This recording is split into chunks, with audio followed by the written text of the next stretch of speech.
الحمد لله رب العالمين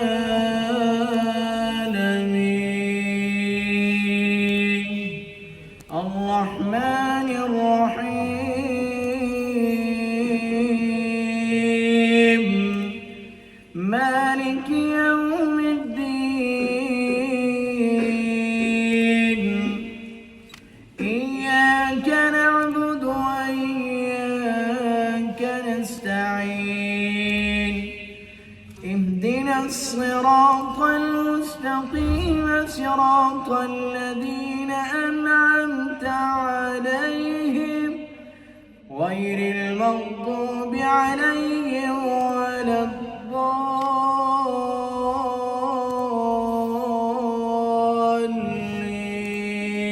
الضالين. سيقول السفهاء من الناس ما ولاهم عن قبلتهم التي كانوا عليها قل لله المشرق والمغرب يهدي من يشاء إلى صراط مستقيم وكذلك جعلناكم أمة وسطا لتكونوا شهداء على الناس ويكون الرسول عليكم شهيدا وما جعلنا القبلة التي كنت عليها إلا لنعلم من يتبع الرسول ممن ينقلب على عقبيه وإن كانت لكبيرة إلا على الذين هدى الله وما كان الله ليضيع إيمانكم إن الله بالناس لرءوف رحيم قد نرى تقلب وجهك في السماء فلنولينك قبلة ترضاها فول وجهك شطر المسجد الحرام وحيث ما كنتم فولوا وجوهكم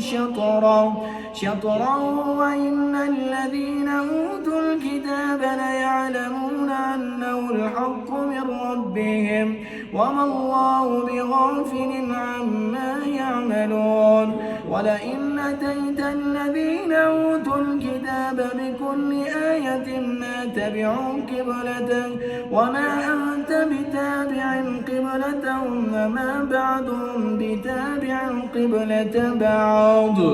ولئن اتبعت أهواءهم من بعد ما جاءك من العلم إنك إذا لمن الظالمين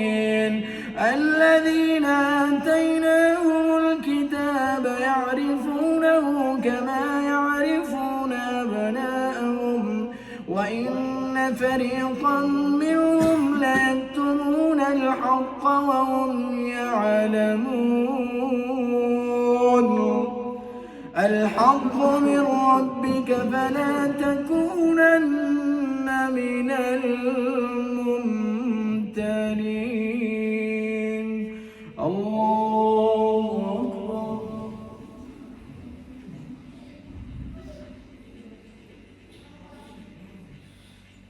سمع الله لمن حميد الله